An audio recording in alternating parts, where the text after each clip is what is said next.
Hey guys, thanks for joining us tonight for our first inaugural session here. Some quick hitters. The goal is to get in, get out under 45 minutes if all goes well, barring some questions and interaction from you guys. This is slated towards first and second year officials. By all means, more veteran officials are allowed to be a part of the party here. There's a big disclaimer that we should have screaming across the bottom of the screen here. Jared and I don't know everything, but collectively we hope to be able to answer some questions and provide some good information to those of you that have joined us this evening. Again, like I said, a couple housekeeping items. Let's go ahead and make sure that we're all muted tonight. Use the chat feature for any questions that might pop up throughout the presentation. And then at the end, Jared and I will be monitoring the chat session for Q&A and try to answer all of those for you before we close out this evening. So without further ado, I'm Tristan Severson, Charter Clinician for the association, Jared Butson, RAOA Secretary, and basketball scheduler, as most of you know. Like I stated, just to reiterate, make sure everyone's on mute and use the chat feature. We'll monitor that throughout.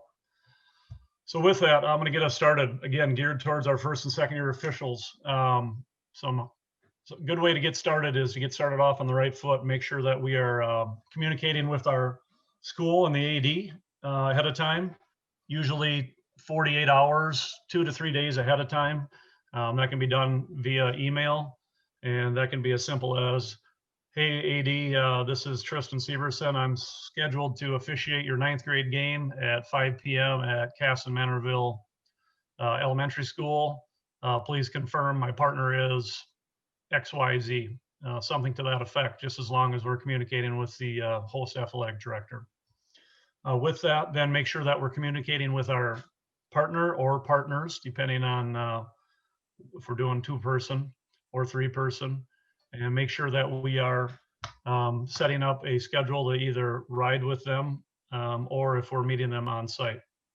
One other disclaimer, I should say, this is geared towards non-COVID items. Some of those questions will probably come up, and that'll be addressed through the State High School League, as well with their direction that they'll be sending out, hopefully in short order, so we can have some of that answered. So you might see some comments in here or hear some comments that contradict COVID basketball, so to speak. So this is just geared towards a normal year, just to kind of give you that heads up as well. So with that, arrival on site 40 to 45 minutes ahead of time. Make sure that we secure a locker room, or sometimes for our junior high games, we're not allowed to have that privilege where you might be arriving 10 minutes ahead of time and throwing our shoes on. But at a bare minimum, make sure that you are meeting your partner and able to have a pregame ahead of time. The locker room is a good place to get that pregame started, or you can discuss your different court coverages. Maybe one of you has seen the team prior, gives you an opportunity to discuss some of those things that you've seen either with a coach or with a player. And then its goal is to be on the court with 15 minutes left on the clock. We enter and go across from the table to observe the warm-ups. That gives us our opportunity to watch the players during warm-ups and also look for our uniform issues that we might have.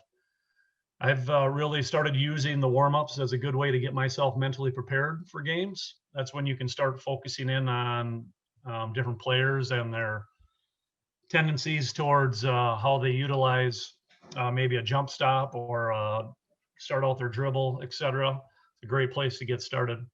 13 minutes prior, we'll go over to the coaches and have our pregame meeting with the coaches and the captain. This year, with COVID, it'll be one coach from each side, and as that half court. That's your opportunity to start building your rapport with the coaches. Gives you an opportunity to show them that you are a communicator, and allows you to build that rapport. Then from there, we go over to our table, make sure that we check our book, count our players, get our book signed, that everything matches up. We want that done by 10 minutes on the clock. And then also use that time to make sure you remind the table personnel that they're part of your crew. We're all one crew, And they're there to help you out in any situations if something would arise. And then to finish out the warm-ups, you go back over and observe the remainder of the warm-up and come back over for the start of the game.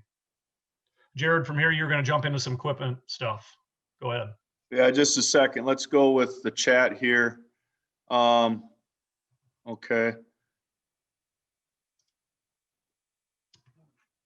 All right.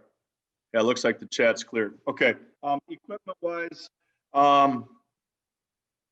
yeah, let me back up here. This recording, we'll get this posted out on the website tomorrow. Tim Nicometto will help us out with that. And then this document will also be posted out. So don't feel like you have to write a bunch of things. Equipment-wise, once again, this is geared towards more of the new officials. We're going to start off with the shirt. I did put on the gear for tonight's meeting, so I have the patch, the gray shirt. Got to wear these on varsity contests. We can still wear the black and white striped shirt, like so, on the under varsity contests. The only thing that we want to do is that we want to match. So if we're on a 9th grade game and we're wearing this, our partner should as well. If we're wearing this, then our partner should as well. The pants. So the pants have no belt to them. Okay, so there's a couple of buttons up front. So you want to get these sized to your waist. Some people wear a belt on the inside. Okay, that's what I do, is I wear this belt on the inside, stretches around, and then it helps keep my shirt down. And it keeps my pants up. From the undergarment standpoint, most people wear some kind of a black shirt underneath. I would highly recommend it to be black. So if it does show, it's gonna blend right into your collar. If you wear white, that looks a little tacky. The undergarments for the lower half, some people wear spandex down to mid-thigh, but others prefer spandex all the way down to the ankles. It just helps keep the muscles a little bit warmer, and that's my preference. Socks, make sure that your socks are black. I always wear 2 to prevent blisters. Your shoes, this is an Asics shoe. Some people like Nike, some people like Reebok, etc. There's really no set brand, but the big thing is to make sure that it's black or mostly black. If there's a little bit of white or gray, that's probably okay, but you just don't want a lot. Whistle, let's see here. So a Fox 40 Classic is a whistle of choice. Some people use a Fox 40 Mini. The sound is sharp and crisp.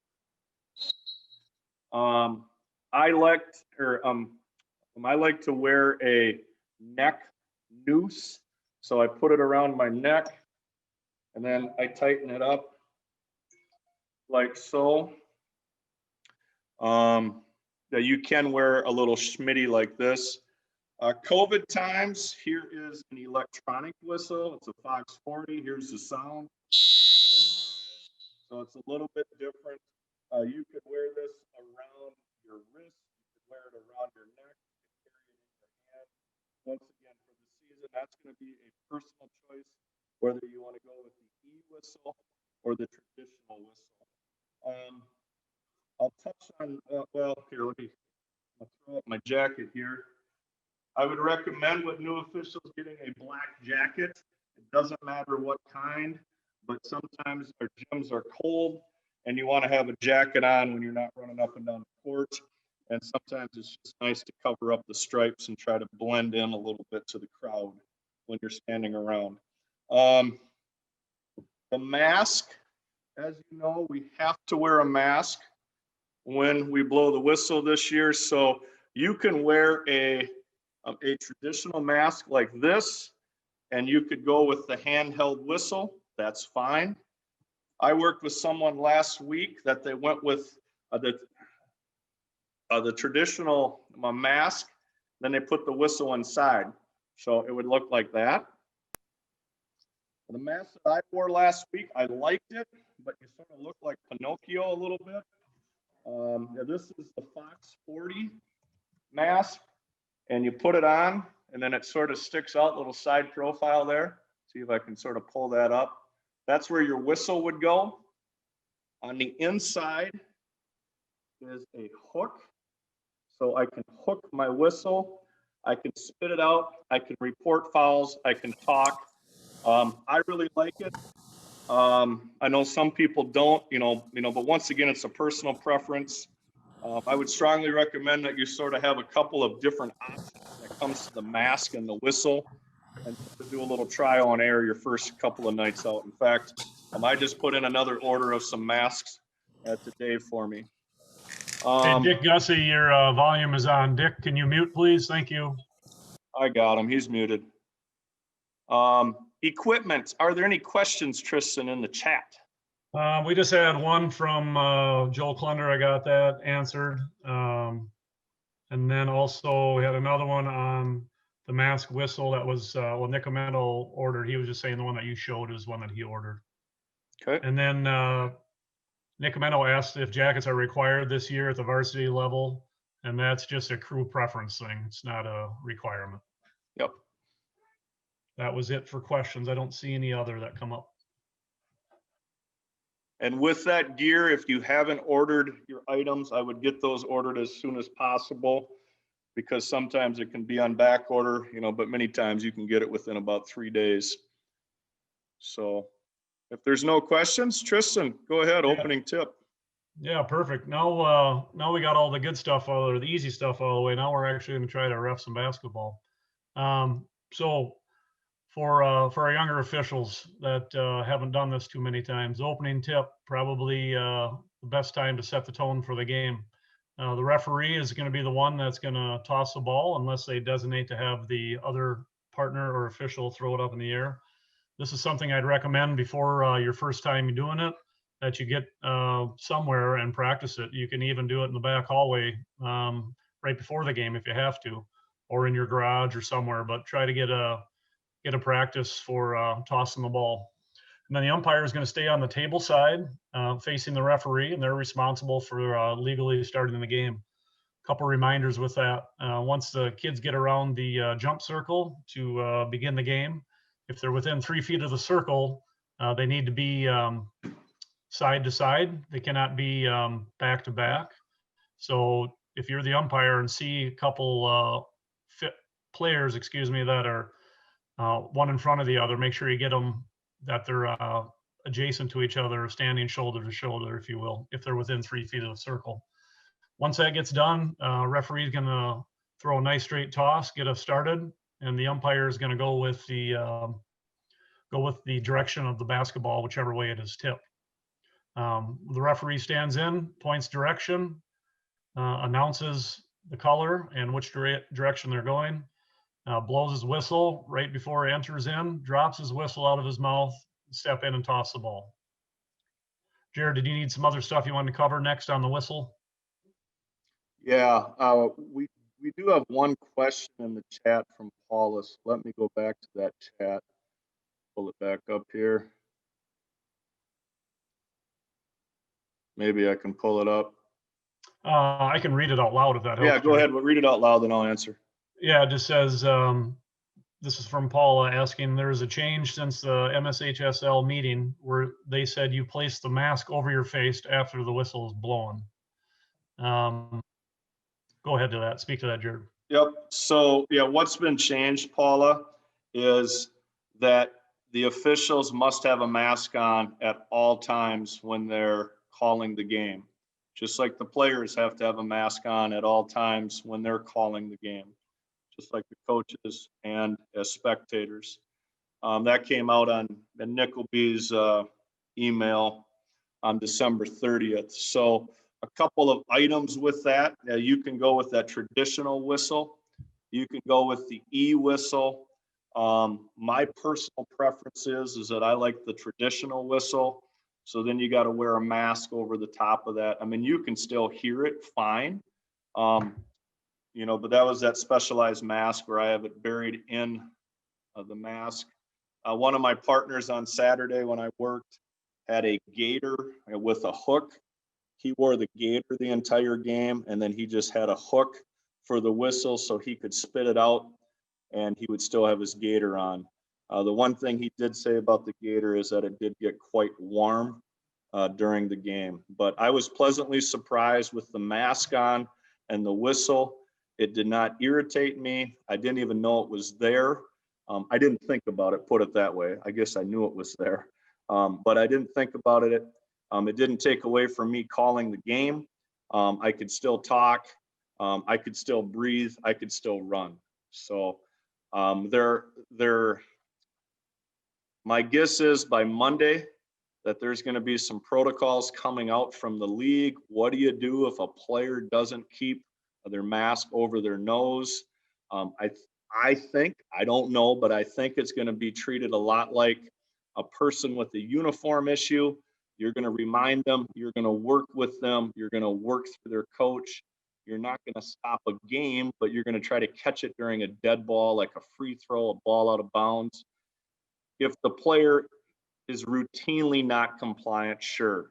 I mean, ask them to leave the game. I think that's what's going to happen. I know that's what happens over in Wisconsin, because that's where I put my game on Saturdays. So the time will tell on that. I would highly recommend, even if you did the Zoom meetings back in November with the State High School League, the Zoom meeting on Monday night coming from the league is going to be a big ticket item. Okay. I know that I'm going to, be on board for that. I may be making supper and, doing some other things, but I'm going to try to have an ear to it because there's going to be some valuable information. Anyways, hopefully, Paul, I got your question. Yeah, the whistle of the Fox 40, we talked about that. For the new people, make sure that you put the whistle in your teeth. So I'm gonna bite down on the whistle like that. I'm not gonna chew it in half, but I'm gonna bite down, because when I blow, it's not gonna pop out of my mouth. If I just put it in my lips and then I try to blow, I can blow it straight out. So that's more for the new people. For the new people, there's always this tendency to have the whistle up here and then to hang on to it like this. Instead, you're going to bite down on it so you can use your arms and your hands. When you blow the whistle, one of three things will happen with your hands. I'm going to go up with a fist, that's a foul. I'm going to go up with an open hand, that would be a violation or a directional. I'm going to go up with the thumbs for the jump ball. Now, they changed that last year. What they want for the jump ball is they want one with the open hand, and then you come with the jump ball. For some of us veterans, that's tough to switch that mechanic after many years. So when I'm teaching a first-year person, I'm always saying there's three things that are going to stop the whistle: fist, open, thumbs. Then after that, you can drop your whistle and you can talk. Onto the mechanics and calls. I'm going to need to be crisp and clear. And these are your communication tools to players, coaches, spectators. The more crisp and clear your mechanics are, that's going to give you more credibility. And we're looking for credibility out there, okay? Because there's times that I blow the whistle that when I blow it, I'm saying, shit, that's not what I wanted to call. But I already blew the whistle. I can't go back on it. Now I got to sell it, okay? So we want to make sure that we keep working on that credibility. I need to use your voice with your mechanics. Thus, blow whistle, show the mechanic of stopping. Once again, open, close, thumbs, and drop the whistle. Now you can go under the nature of the call, and you can use your voice with it. When you put your voice with a call, and it doesn't have to be shouting, but it's just a nice, stern voice, it shows confidence, okay? So, for example, white, traveling, and I'm not shouting at the kid, but then everyone knows what I have. So I'm a big voice person, whether I'm doing football or basketball. Let's see. If a foul finished with either the spot out of the bounds or show and speak the number of free throws. So we'll get to that in just a second, but I'll just go through one quick. Block, I might say block in the number, my red 34, okay? But I'm gonna blow, and then I'm dropping the whistle to come block. If scoring a basket, I would give the successful goal or signal. So for example, block, score it. Or some people might just blow and score it at the spot without showing the nature of the foul.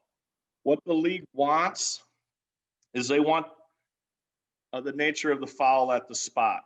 Sometimes that doesn't happen, and we all know that. Obviously, if you have a block charge, you've got to give the nature of the foul at the spot so people know what's going on. Directionals, scoot on down. So the key with those directionals is that it's all one hand. So if I'm stopping, I'm pointing this way. If I want to go this direction, raise my other hand and point. I never want to go up and then point. I don't want to use two arms because I look like I'm this air traffic controller. So it's up, point, so it looks like this. Stop, point. And when I point, okay, my fingers are all lined up and I'm tucking my thumb. I'm not going like this. It's just like this. So I can stop. I'm not going up just like this. I can stop, showing the number 5, if you would. Stop the clock, and then point. I saw this on the Big Ten Gopher game the other night. I could not believe it. And then like that for the signal, okay? Now, those of you know that Billy Sullivan, he used to do that all the time. He'd go up and go like this. Don't want to do that. I sort of chuckle. But it's one hand, point. Hey, Jared, talking about pointing, is there any time, or tell us when we can point with one finger? When is that allowed? The pointing with one finger is not recommended at the high school level. You can point one finger to designate a spot throw-in. You can point one finger to designate that the shooter had their foot on the three-point line, but that would be the only time. Yeah, the biggest one I was looking for was for like a designated spot throw-in. Thank you. And Tristan, what do we got in the chat? Just a request to see your awesome charge call that apparently you must be known for. I can do that. Yep. Offensive. And when you put the voice with it, that's going to help sell your product. I can't say that enough, because watch this if I make my charge call.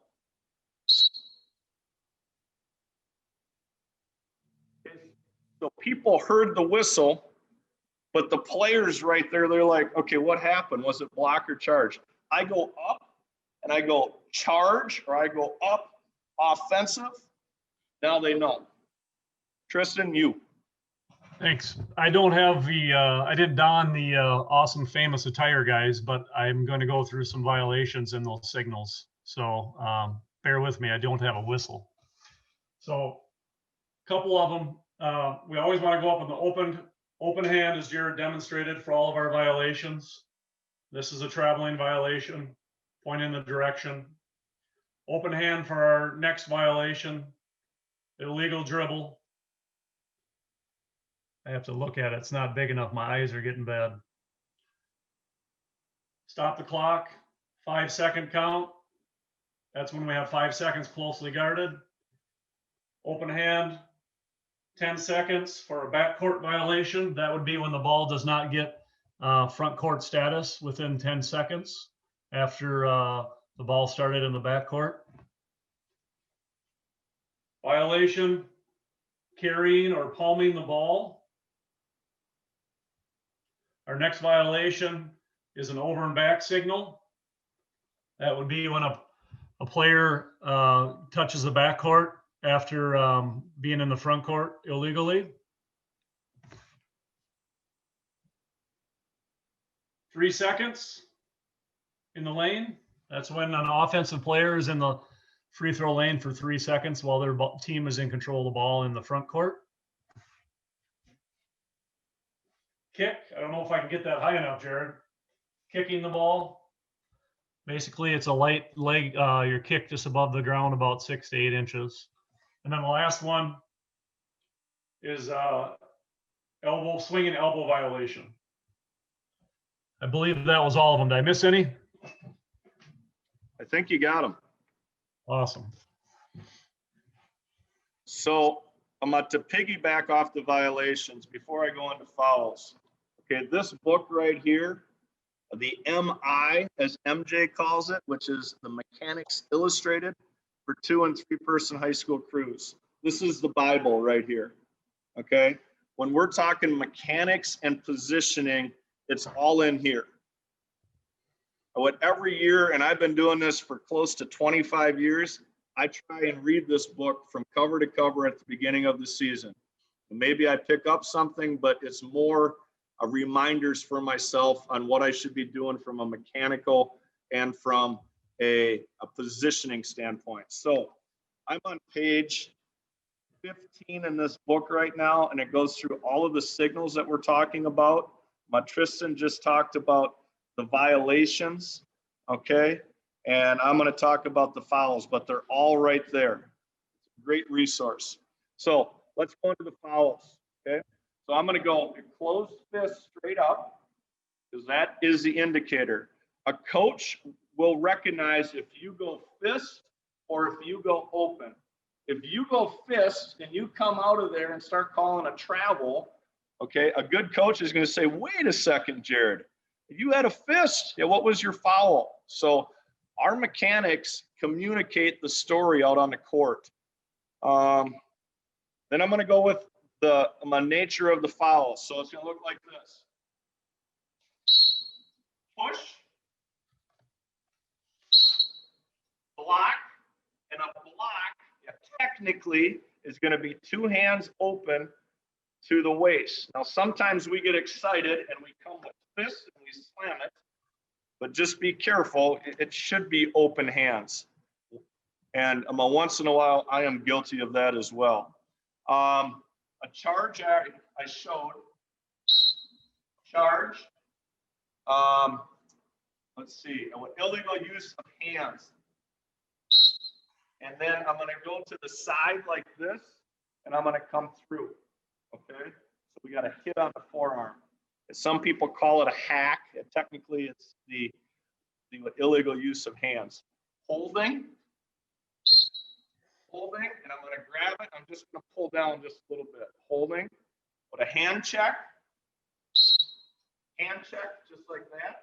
Now be careful of that hand check. If you can call a push versus a hand check, I'm going to use a push because a push is a stronger signal. Okay, that's just a little tidbit. A hit to the head. I go like this. I don't want to smack my head, but I'm just going to go like that. When I hit to the head, a hook or a wrap, and I'm going to wrap my arm. So that would be like a low post, player trying to get positioning. A chuck, and I'm going to go out with both arms like this, and I'm just going to go forward, chucking the cutter. Arm bar like that. A dislodge with the knee, and then I would pop my knee up in the air. A team control is the same as a player control.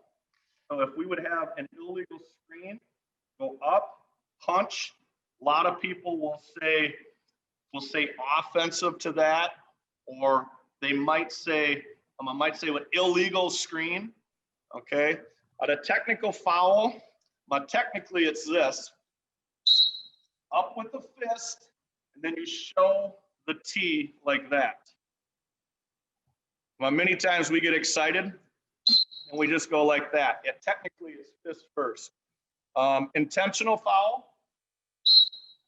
Intentional, we're going to cross and we're going to hold above our head at the spot if we can, and then we would show it at the table. Double foul, and go out with fists both ways like this. Now be careful when you show a timeout, a full timeout. If you go out and show fists on a timeout, that's technically a double foul. We'll we'll get to the timeouts in just a second. Tristan, what did I miss? I think you got them all. I mean, terminology of chucking, you showed that one, didn't you, Jared? Yep. Yeah, I think you got them all, covered them. All right, moving on. Timeouts, when it's called by either a player or a coach. Again, same thing. Anytime we're stopping the clock, we need to put our open hand up in the air to stop the clock. Then we can verbalize and say, point towards the bench and say timeout White, or timeout player number 32 when we report the foul to the table. Handing the ball to the player for throw-ins. Again, here, just 1 second, Tristan, on that timeout. Okay. Yep. Many times our younger people will go up with an open hand and then they'll go timeout like this. And then they'll try to go towards the bench. Okay. Now be careful, because this is a technical foul. So once again, use your voice. I go up, White timeout. I use my voice. It gets the players moving towards the benches, and then I point towards that bench. Black timeout. I stop first. Now it's all slow, and I use my voice. Stay away from this. Go ahead. Good reminder there. All right, throw-ins. When we're handing the ball in to a player throw-in, again, that's non-COVID times. This year, I believe they're instructing us to bounce the ball as often as we can, just to create that distance from the player. But make sure, again, we talked about this earlier, we can point with one finger to our designated spot. Use your voice to verbalize that you want the player to stay at that location. Then we go up with our outside hand, the hand that is away from the player, and hand them the ball. If you're handing them the ball, right to the shoulder that you're next to them. If you're going to bounce the ball to them, again, point to the floor, step back, stay there, bouncing the ball out of bounds. So the ball, it stays out of bounds when you bounce the ball to them, and make sure that they stay in their designated spot. With that, make sure we have a whistle in our mouth and ready to go, because as soon as you either hand the ball to them or bounce the ball to them, by rule, the ball is now live, and violations or fouls can obviously occur at that point. Make sure you create some space. And another good reminder during designated throw-ins, there's no dribbling or traveling rules that are in effect. They can jump up and down, hop like a kangaroo if they choose to with the ball, such as this. That's not a violation during a throw-in. Same thing if they want to take the ball and pound it to the floor before they throw it in 5 times. Again, that's not a violation during throw-ins. And then make sure once the ball is legally touched in bounds, that's when we chop the time in. So it'll look like this. There's your spot. Hand up, hand them the ball, step away. And as soon as the ball is legally touched, we chop the time in down to our side, to our waist. Cover that for the ball, Jared? Yep. One thing though at Tristan, and we're going to wait for the state high school league to come on out. When I worked my game on Saturday, we bounced the ball all over the court. Even as the lead on the baseline, staying in the front court, we bounced the ball. Now that's COVID, okay? Because I'm trying to give myself a little bit more space from that player, trying to be respectful of that player. I mean, just like on free throws, I would stand way down on the baseline. Now, if I needed to chat with a player, sure, I might step in a little bit closer, but you're always sort of thinking of that 6-foot bubble when you're out there. And I got to tell you, I felt extremely safe out on the court with my mask on. And it wasn't like I was even close to the table personnel or players or anything like that. I mean, once again, the league will come out with some guidance there. Counts. Go ahead. Counts. Yeah, moving on. I'm going to try doing it sitting down here because I feel like I'm up and down.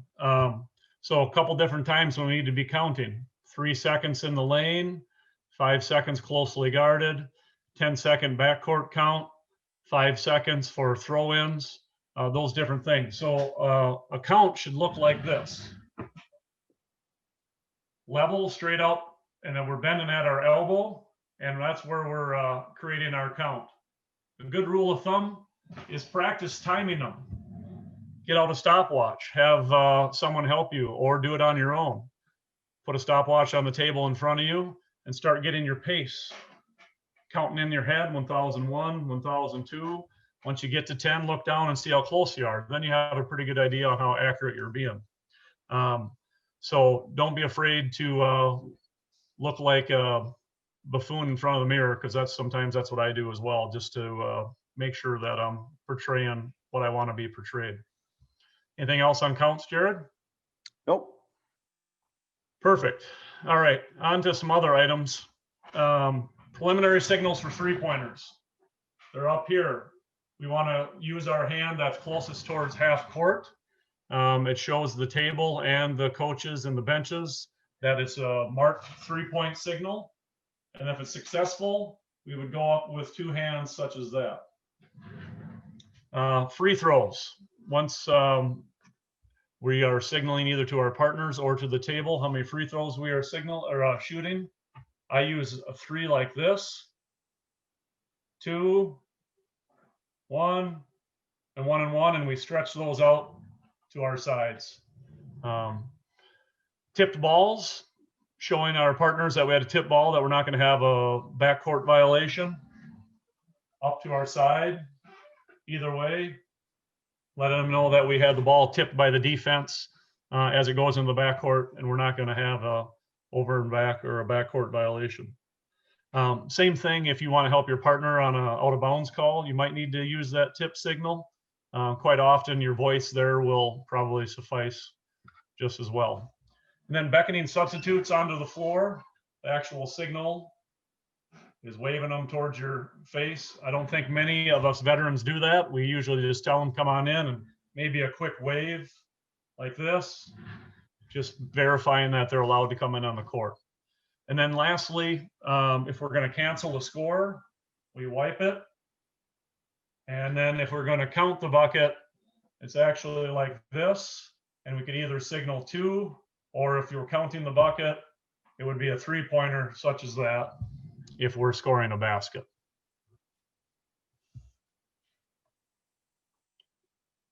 Two things, Tristan. Should I ever use this signal on a block shot?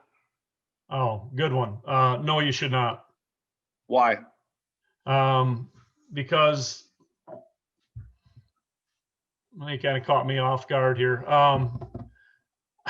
I guess it would be conveying the wrong message, because as often as shots are getting blocked, you'd be doing that all night and throw your shoulder out of socket.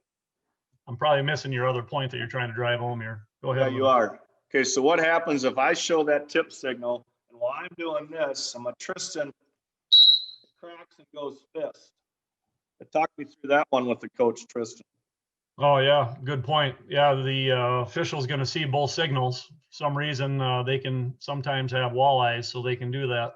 And then they're going to be asking you why you're calling the foul or I'm calling the foul when my partner is signaling that it was a completely legal, in their opinion, block shot. So we could ultimately put our partner in the proverbial soup by doing that. So yes, we don't want to use that tip signal for any type of block shot.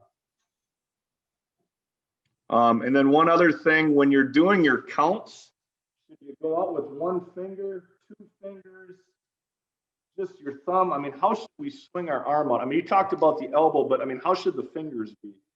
Yeah, thank you. Same, pretty much similar to what you demonstrated earlier for tucking the thumb.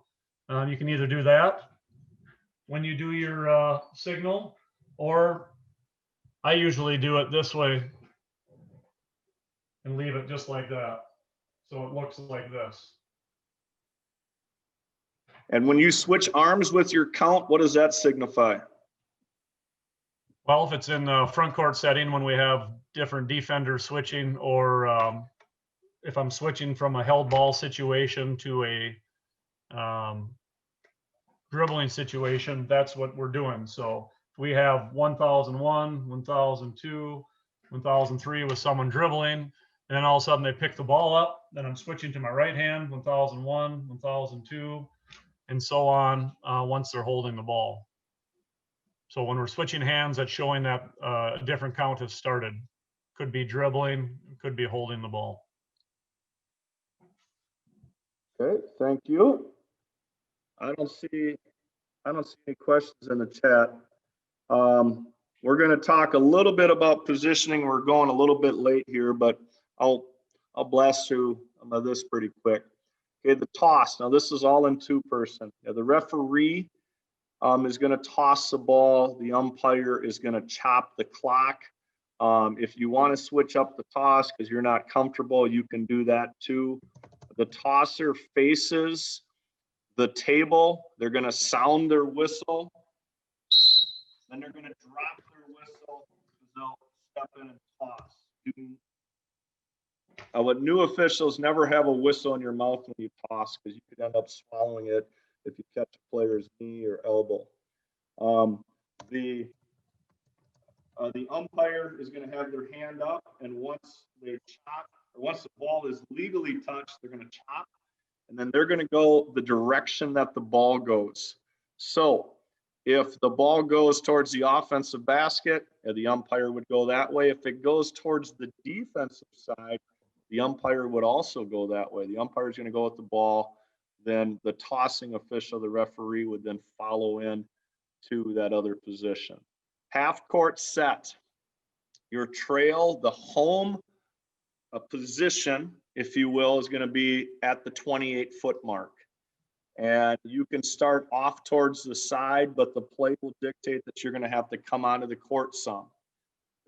Those of you that work three-person, you're going to stay off the court a little bit more. And when you're working two-person, you're going to have to be on the court because that trail needs to see all the way across.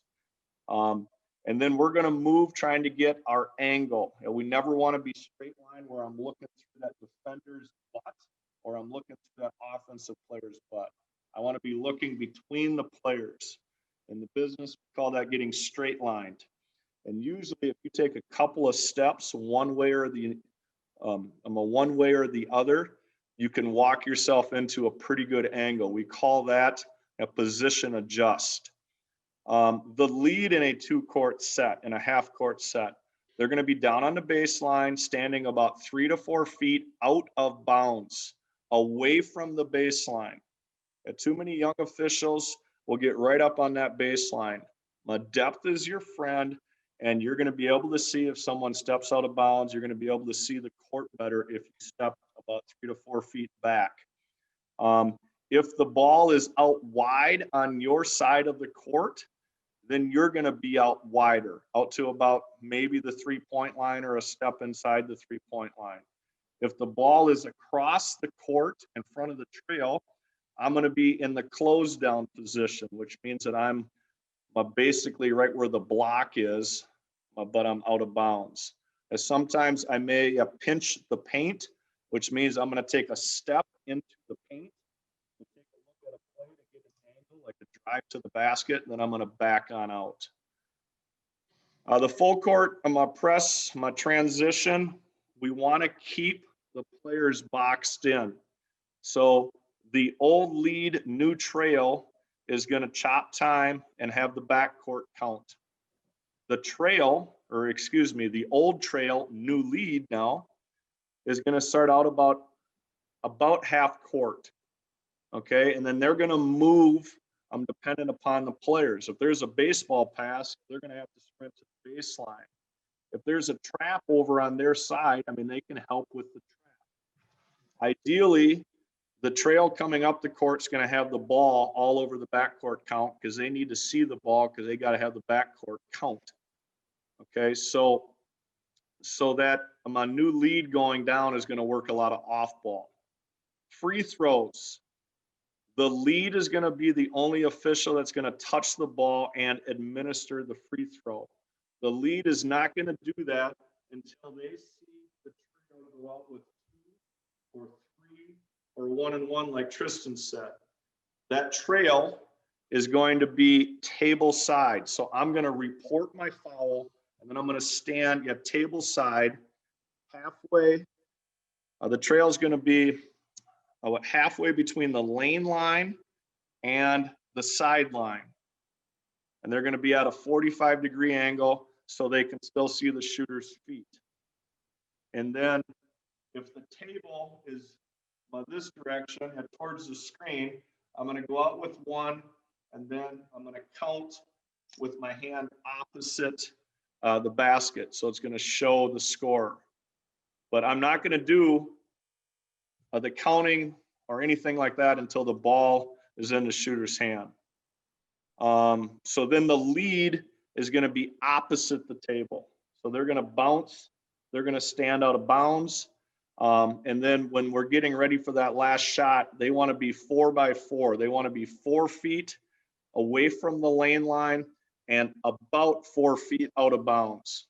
You know, maybe 3, but I wouldn't go at any less than 3. Tristan, how's that for a 5-minute synopsis on positioning? Oh, pretty good. Covered it well. This year, just one thing on the lead and their positioning for free throws. Normal year, we would get up there a little closer and use a little more instruction.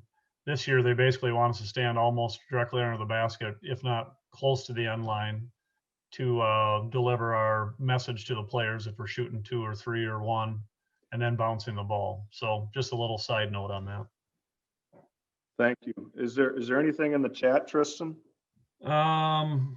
Let's see. One question here. Spot throw-in question. On a non-shooting or violation at the top of the key or free throw line, where should the ball be placed?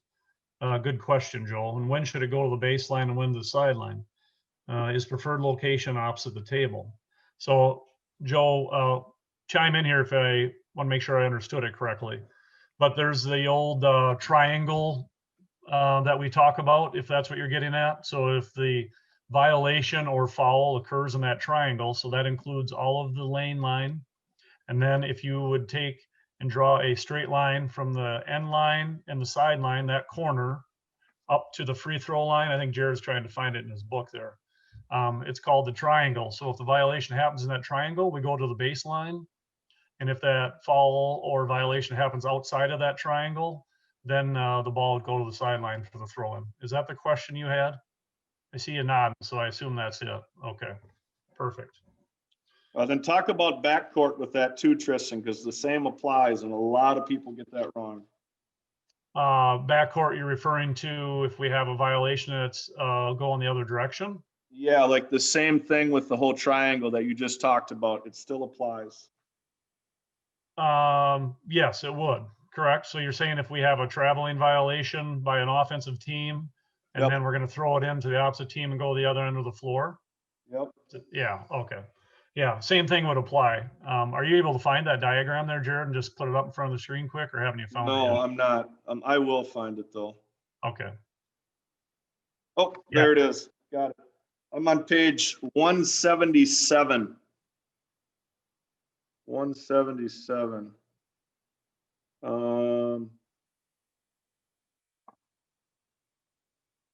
So it looks something like this, but I think it's actually wrong because it's not including the key. Oh, that's interesting. Yeah, the key should be included in that from everything I know, and it goes to the end line if it's in the key as well. Yep. So that's on page 177. All right. Let's go with reporting to the table. Okay. So I called a foul at the spot. Go through my voice, give the nature of the foul. I either point out of bounds or I signal 2 shots. So my partner coming in knows where I want to put the ball, or they know that they need to start getting the shooters or the shooter lined up. So that's my last thing at the spot is I get a little bit of eye contact from my partner, and I either point out of bounds or I say 2 shots. Now, I need to clear myself. So I'm going to go around the players, not through the players. Now, we need to do that normally, but for sure in a COVID year basketball, got to go around the players. You don't want to go through. So either go around on the top side or come around on the bottom side. Yeah, generally, people go the shortest route. When I get to my reporting spot, and that reporting spot is also in this book, I don't want to get super close to the table. Too many times, young officials get super close. Stand back, and I'm going to come to a stop. Want my weight balanced on my feet. I get my hands ready down by my waist. My right hand is my tens number, or yeah, excuse me, my singles number. Okay, the ones number. My left hand is my tens number. So I got a foul on 45. Say color first. Red, 45. Block, 2 shots. So once again, red, 45.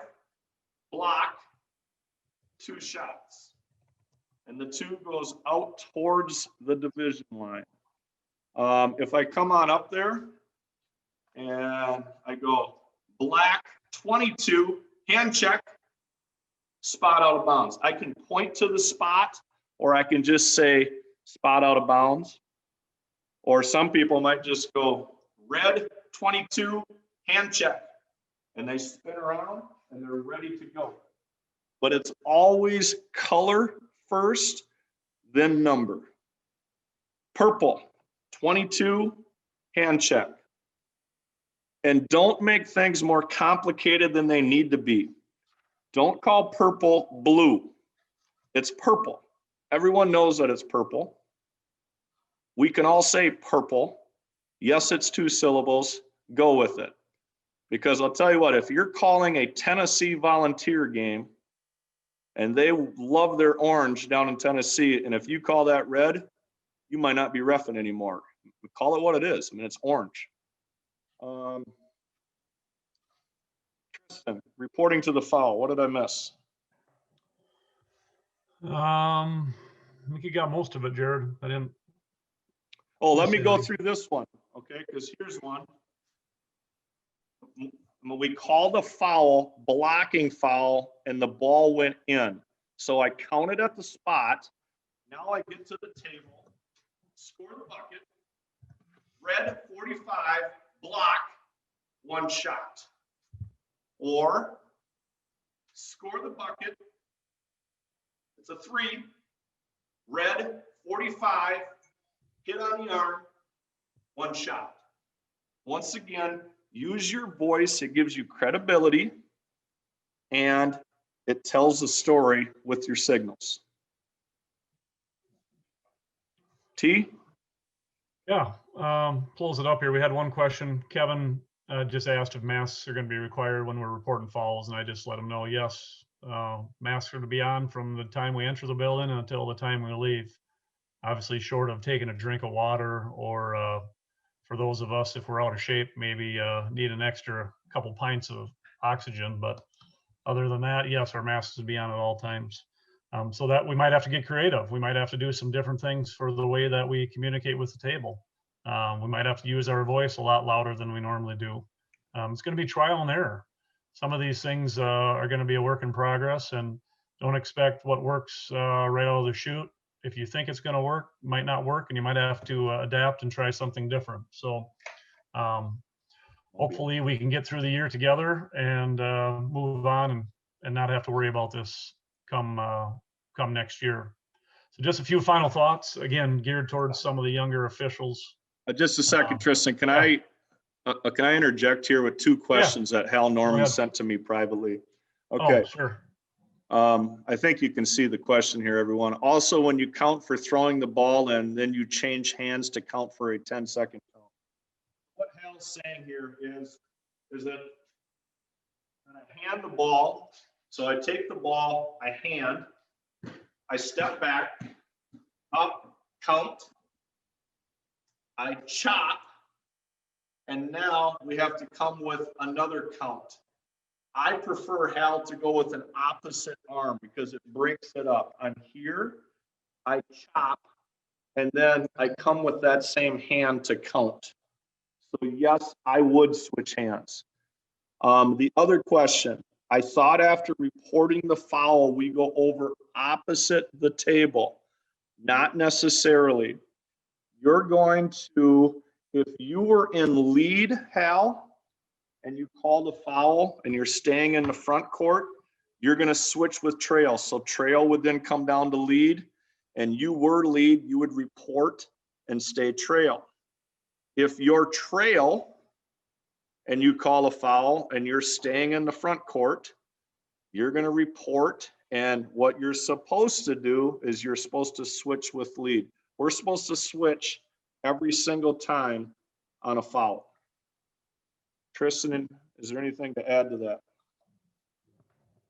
No, 2-person. They want us to switch on every foul. Depending on if you're doing a marathon day, you might need to help each other out and be a good partner and maybe do a little less of that. But it does tell us that we're supposed to switch on every foul. And sometimes that might end up making you call 3 or 4 fouls in a row. That's just the nature of the beast. You call one as a lead on one end, you switch, you go down the other end, you call one as a lead. It can happen, but it'll all balance out in the end. So with that, we're running a little past our time here. I know hopefully we got all the questions asked here before we depart, but just a few final thoughts. Again, this is geared for not only the first, second year officials, but even for some of us veterans. Be consistent and persistent. What do I mean by that?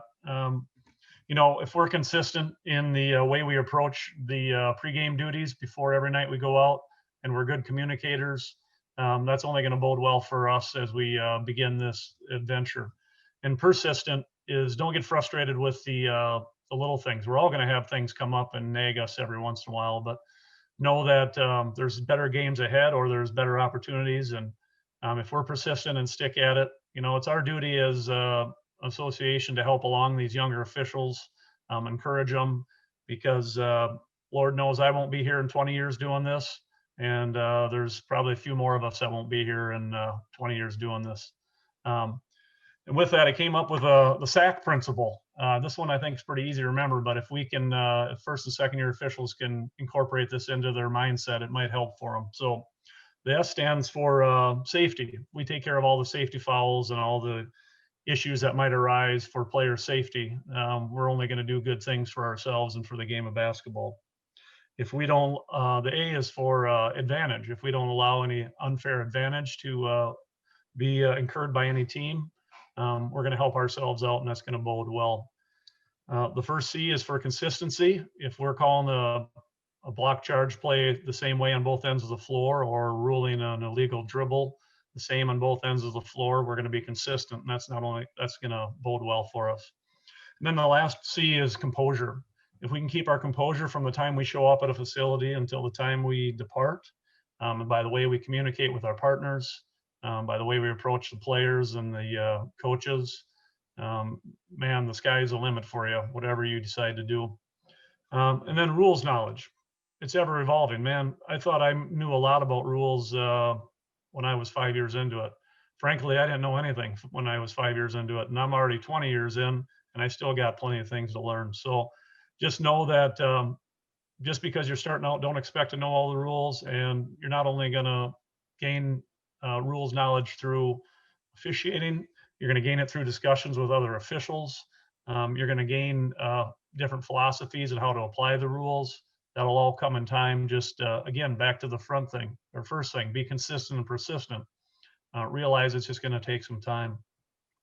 And then I think each one of us just needs to find your own style. That doesn't mean that you can create up your own antics out on the floor or do anything like that, but don't be afraid to throw in a little bit of your own personality when you're officiating, if that's through your communication style, or if it's through the way that you maybe would complete some of your mechanics or your signals. And then lastly, we're all going to have challenges. Just embrace them, learn from them, and then whatever you put into this is what you're going to get out of it. So the more that you put into it, the more effort you give, it's only going to be rewarded for you as you continue along in this endeavor. This is a few of my final thoughts. Anything else, Jared? Yeah, I do have a couple of things. A great wrap up.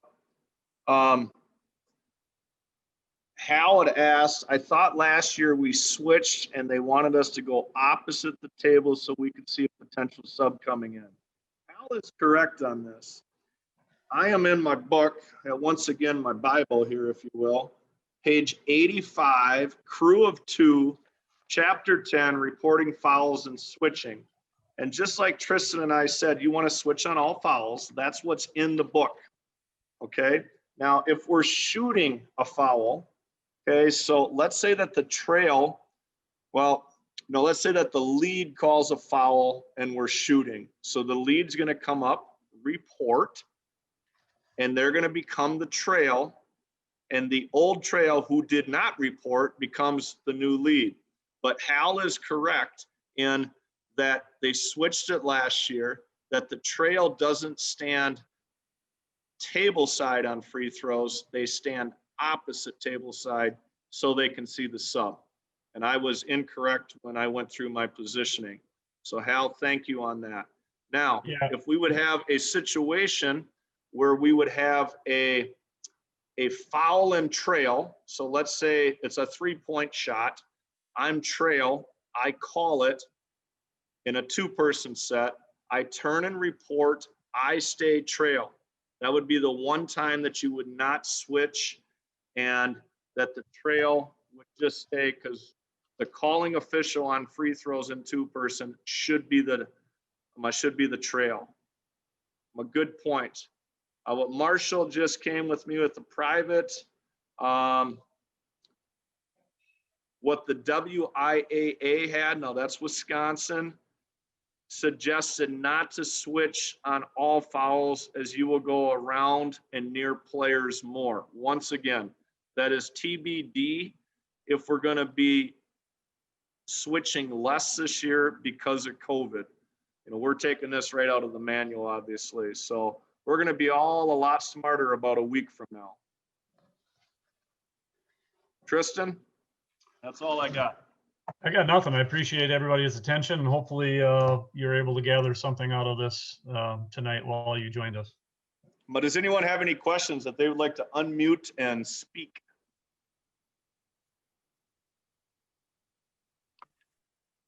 I just want to say, Jared and Tristan, thanks for doing this. I appreciate it.